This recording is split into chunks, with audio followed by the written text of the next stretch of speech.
Olá, hoje a nossa entrevistada é a professora Maria Lúcia Cavalli Neder, ex-reitora da Universidade Federal de Mato Grosso e pré-candidata ao Senado pelo PCdoB aqui no estado. Obrigada pela sua presença aqui no RDTV.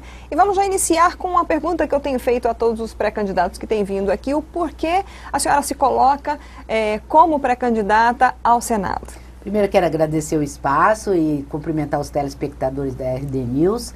É uma decisão não tão fácil, mas é importante, sobretudo para a minha carreira de 45 anos como professora da universidade, tendo desenvolvido a política educacional durante todo esse tempo, com uma pretensão muito forte de levar a universidade para o interior do estado, né? Sou autora de um projeto chamado Interiorização da Universidade, que propunha em 77 a criação do campus Sinop, Barra do Garças e Rondonópolis, e depois com um projeto chamado NEAD, de Educação à Distância, na formação de 10 mil professores em todo o estado de Mato Grosso. Então, na busca de continuar lutando e desenvolvendo políticas que permitam continuar com essa questão da democratização do acesso às instituições educacionais, também a inclusão social, e trazendo princípios muito fortes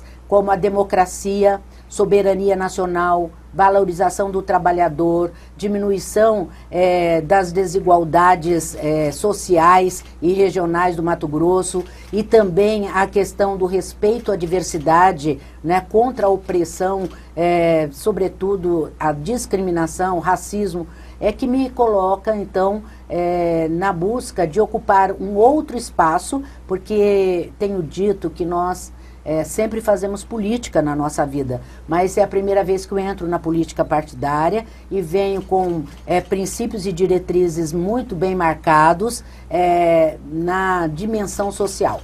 Eu sempre digo que o Mato Grosso e o Brasil, no projeto de desenvolvimento, tem que ter duas dimensões sempre muito bem marcadas. A dimensão do crescimento econômico, mas, sobretudo, a dimensão do crescimento e do dinamismo social, voltado então para essa dimensão social. E é nesta vertente que eu me coloco, portanto, como pré-candidata ao Senado.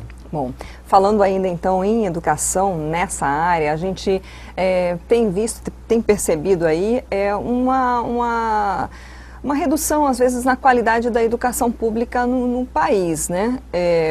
E isso, claro, acaba abarcando nas universidades. É fato que o acesso às universidades públicas, ele acabou sendo um pouco facilitado por conta das cotas, né? Porque havia antes um grande movimento de alunos da rede privada conseguiam mais facilmente entrar nas universidades públicas e o inverso não acontecia. Na sua opinião, o que é preciso para que seja melhorada a educação, principalmente a educação de base ali, de ensino fundamental, de ensino médio público no país? Bom, primeiro nós temos que compreender que o Brasil, ele deu um salto muito grande em termos de quantidade de estudantes nas suas redes públicas e privadas. Nós temos hoje 57 milhões de estudantes, então um quarto quase da população brasileira. Temos, principalmente no ensino fundamental, séries iniciais, 28 milhões de crianças. Então, nós avançamos muito nos últimos anos em termos dessa quantidade. Apesar disso, nós temos inúmeros problemas. O primeiro deles, que eu gostaria de salientar, é a falta de escola para a educação infantil. Hoje, só 30% das crianças de 0 a 6 anos frequenta a escola. E é importante considerar que esse é um dos períodos mais importantes no processo de aprendizagem. Toda criança que vai à pré-escola, ela desenvolve, portanto, a sua inteligência, a sua área emocional, a sua sociabilidade, e ela tem que frequentar a escola. E essa escola hoje, ela não é suficiente para atender o contingente de crianças que nós temos. Então precisamos investir muito fortemente. Nas séries iniciais está, na minha opinião, a preocupação mais grave em termos da questão da qualidade, que é que as nossas crianças, elas estão chegando no terceiro ano sem aprender a ler e escrever. E aí, nós temos que entrar com políticas fortes. A criança tem que ter, principalmente essas crianças que têm dificuldade, o apoio no reforço na escola. E temos que considerar que, às vezes, você coloca para a família a responsabilidade de acompanhá-la no reforço. A família de classe pobre, classe trabalhadora, ela não tem condições de fazer isso. Primeiro, às vezes o pai tem pouca escolaridade, a mãe, às vezes são analfabetos, então a escola, ela precisa se preocupar com a busca de horários integrais em que a criança de manhã tem aula com o seu professor e à tarde ela possa fazer o reforço. Também no ensino médio, porque nós temos quase 2 milhões, quase 8 milhões de estudantes no ensino médio, mas temos aí uma perda muito forte. Estamos apenas com 70% concluindo este ciclo de estudos. E com baixa aprendizagem, principalmente em termos das áreas das ciências naturais, da matemática, física, química, biologia. E esta é uma preocupação que nós temos que atacar também com muita energia, com muita vontade política de modificá-la. E na universidade, embora nós tenhamos no governo, sobretudo do presidente Lula, avançado muito em termos da oferta de vagas no Brasil, tanto nas universidades públicas quanto privadas, com ProIFES, FIES, nós ainda, embora as pessoas não saibam, não atendemos nem 18% dos jovens de 18 a 24 anos. Qualquer país civilizado, ele tem a preocupação de ter no mínimo 30% dos seus jovens dentro das universidades. E nós não alcançamos esse índice. Então nós precisamos investir, e aqui eu quero trazer uma preocupação muito forte, porque com a emenda constitucional 95, congelando os gastos públicos por 20 anos, no momento em que o Brasil precisa fazer um investimento muito forte da educação, nós precisamos tentar, quem chegar a Brasília, revogar esta emenda para que a gente possa, na educação, na saúde, na segurança pública, que são as áreas hoje mais críticas no processo de desenvolvimento do Brasil, poder fazer alguma coisa para começar a mudar esse cenário, sobretudo na educação, que é de continuar ampliando as ofertas, mas com a preocupação fundamental de melhorar a qualidade. Nós estamos no ranking mundial, lá no final, tá certo, do ranking, quando nós temos uma 8ª economia do mundo. Então não é possível nós nos conformarmos. O que é preciso fazer? Às vezes as pessoas querem saber como. Então, investimento, melhorar na formação dos professores, melhorar a infraestrutura da escola. E hoje nós temos a questão das tecnologias que não podem ser esquecidas. Não pode haver nenhuma escola em Mato Grosso e no Brasil que não tenha internet banda larga, em que a informática não esteja na escola, porque a partir desse apoio, nós podemos melhorar consideravelmente a qualidade da nossa educação. Bom, nós já temos quase 10 minutos de entrevista, vamos mudar um pouquinho de assunto então para a gente tratar de outros temas, né, que a senhora possivelmente enfrentará lá em caso de ser candidata e ser eleita ao Senado. Antes disso, a questão de campanha e financiamentos para a campanha, como é que a senhora está lidando aí nesse tempo, né, em que há muitas restrições, muitos candidatos estão lançando mão aí da vaquinha virtual, como é que está sendo essa questão na sua campanha, pré-campanha, para mim não é muito fácil, porque eu sou uma pessoa eu sou funcionária pública, assalariada, meus bens não são suficientes para bancar uma candidatura e nem uma pré-candidatura.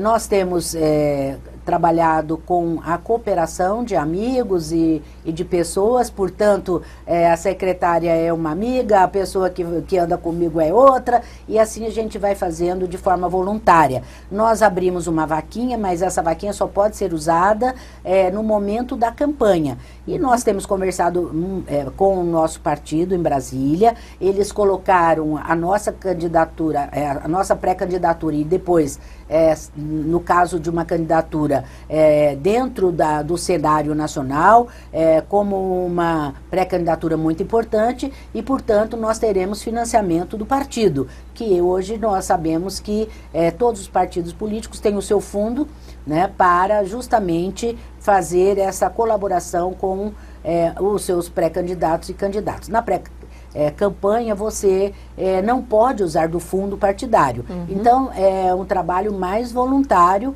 né, que nós estamos realizando. Quem vocês apoiarão ou possivelmente apoiarão para a candidatura a governo? Nós estamos no arco de aliança com o senador Wellington, fizemos uma reunião no partido, várias reuniões, tivemos várias reuniões com o senador, porque nós somos um partido que sempre trabalha em termos de coligação, de aliança. Nós nunca fazemos a defesa de um partido único e sozinho para defender as suas ideologias. Estamos sempre em arcos de aliança. Agora, sempre pautando os nossos princípios, as nossas diretrizes e as nossas principais políticas. E nesse arco de aliança, com o PP, PTB, PR, MDB, PTB já disse, né? Nós nos colocamos ali e com essa possibilidade de liberdade na defesa dessas políticas e desses princípios e diretrizes. Bom, a senhora inclusive já deu entrevista para o site RD News, né? Quem quiser pode acessar lá e assistir. E nessa entrevista a senhora afirmou ter orgulho de ser comunista. O que é ser comunista hoje, né? Nesses tempos modernos em que há inclusive um grande tribunal nas redes sociais sempre apontando e julgando as pessoas, né?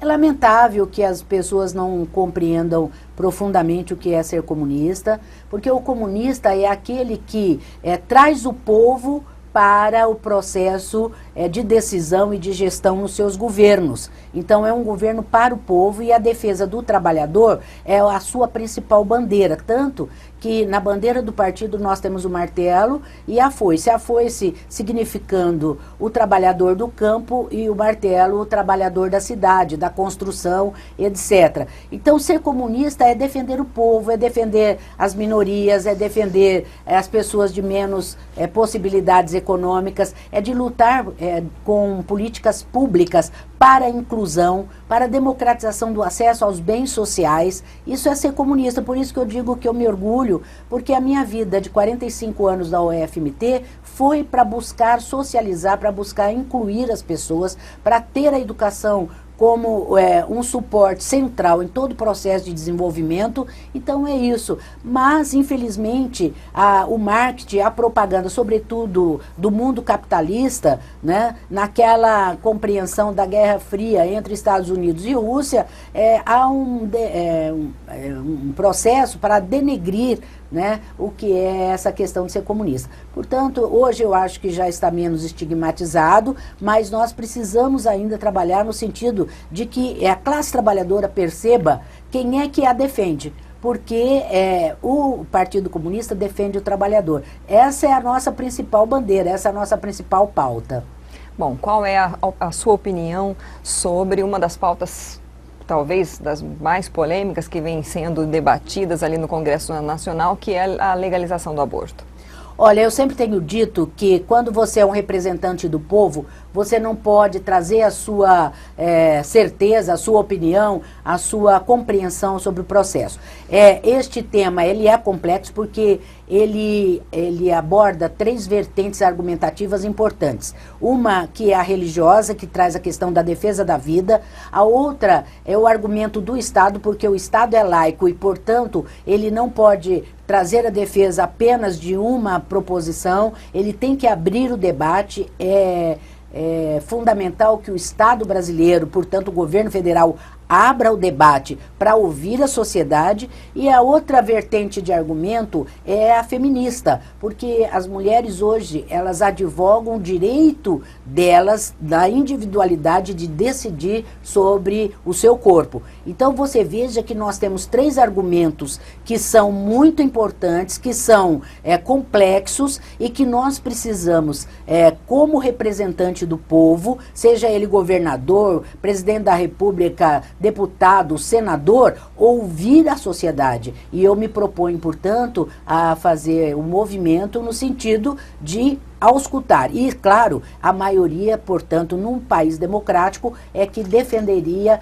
então, teria ali as suas ideias acatadas como maioria da população brasileira. Não é correr da raia, porque eu não sou mulher de correr da raia. É o respeito à diversidade, é o respeito aos pensamentos plurais que nós temos na sociedade. Um outro tema também que a gente tem, inclusive, perguntado para praticamente todos os pré-candidatos que têm vindo aqui, é quanto à proposta de liberação do uso da maconha de forma geral. Qual é a opinião da senhora? Também, às vezes, nós fazemos uma discussão que eu falo muito rasteira. Eu sou a favor, eu sou contra, sem entrar na questão da complexidade do tema. E não é a maconha, é o uso da droga. O uso da droga hoje é uma questão nacional de preocupação não só das famílias, mas uma preocupação sobretudo do Estado, porque o uso da droga está disseminado na sociedade, sobretudo nas periferias da cidade, e nós temos que trabalhar isso, portanto, como uma política pública consistente, responsável.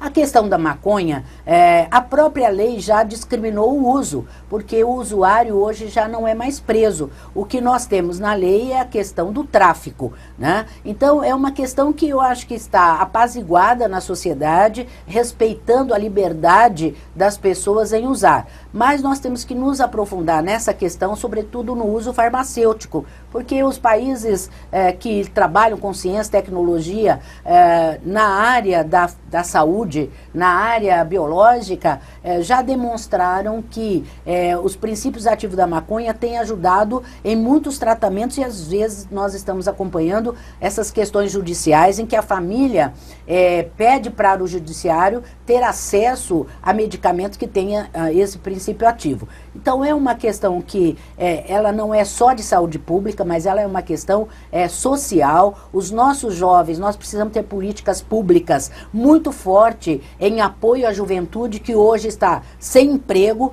Nós ainda não estamos com toda a juventude na escola, nós temos que trabalhar a educação tecnológica fortemente, temos que levar lazer, cultura, sobretudo nos cinturões periféricos das grandes cidades, e aí temos a questão de que esses jovens pobres das periferias, principalmente, e geralmente são jovens negros, né? Jovens que precisam de proteção do Estado, e aí mais facilmente eles são levados para o mundo da droga, porque o Estado não lhes tem possibilitado esses bens sociais que lhes dariam uma perspectiva de futuro. Aí se coloca a educação, se coloca a cultura, se coloca o lazer, mas sobretudo também a dimensão econômica, o trabalho para o pai, a moradia digna, porque quando você não tem trabalho, você não tem moradia digna, você não tem respeito por si próprio, pelas condições econômicas que você vive. Então é preciso que a gente, para além de sou a favor ou contra a maconha, pense na complexidade da situação do povo brasileiro, em que a diferença entre os mais ricos e os mais pobres é a mais gritante, eu acho, que do planeta. 6% da população brasileira detém 90% da riqueza do Brasil. É preciso pensar e considerar políticas de melhor distribuição da riqueza. Bom, professora, nós estamos já com quase 20 minutos de entrevista e a gente tem feito aí sempre uma última pergunta para que as pessoas conheçam aí os pré-candidatos que estão vindo aqui no RDTV. Quem é Maria Lúcia Cavalli Neder por Maria Lúcia?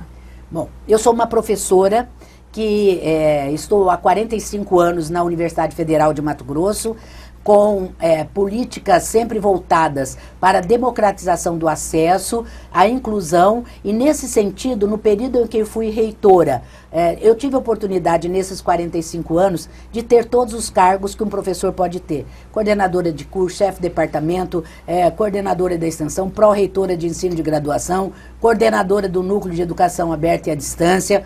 também reitora da Universidade Federal de Mato Grosso, por 2 mandatos. Eu fui eleita em 2008, reeleita em 2012, sempre com políticas fortes de inclusão. Para isso, nós criamos mais de 70 cursos na universidade, entre graduação e pós-graduação, contratamos mais de 600 professores, mais de 500 técnicos, fizemos 215 obras, dentre as quais 3 campos universitários, Rondonópolis, Barra do Garça, Sinop, construí 4 restaurantes universitários, porque só tínhamos um, ampliei o orçamento da assistência estudantil de 300 mil para 20 milhões, eu ordenei o 3º maior orçamento do Estado. O nosso orçamento só é menor para o Estado e para a Prefeitura de Cuiabá, sem nenhum problema administrativo, sem nenhuma alusão a qualquer problema grave dentro da universidade. Portanto, mostrando aí esse meu compromisso com a ética, né, com a moral,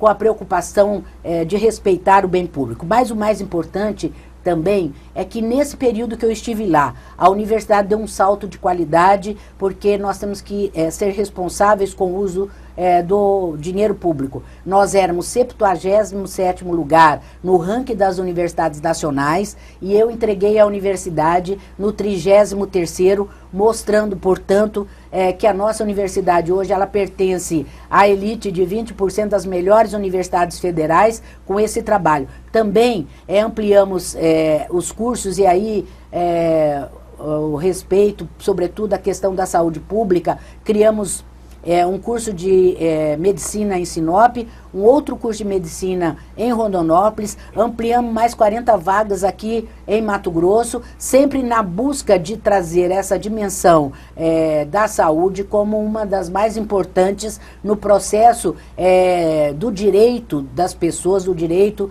do trabalhador. Então, Maria Lúcia é isso, Maria Lúcia é luta, Maria Lúcia é envolvimento, Maria Lúcia é responsabilidade, mas, sobretudo, é uma lutadora pelas questões sociais, porque nós compreendemos que é pela educação que as pessoas de menor renda, que as pessoas com muita dificuldade econômica têm a possibilidade de pensar numa dignidade da sua vida. E por isso essa defesa intransigente da educação e da cultura como eixos estruturantes de qualquer processo de desenvolvimento nacional ou regional.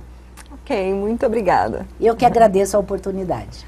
Nós conversamos hoje com a professora Maria Lúcia Cavalli Neder. Ela é ex-reitora da Universidade Federal de Mato Grosso e pré-candidata ao Senado pelo PCdoB aqui no estado. Essa entrevista fica disponível na íntegra no site RD News, lá no destaque do RDTV, ou também no nosso canal do YouTube e também no nosso novo site rdtv.com.br. Você pode assistir, ir lá, curtir e compartilhar. Até a próxima.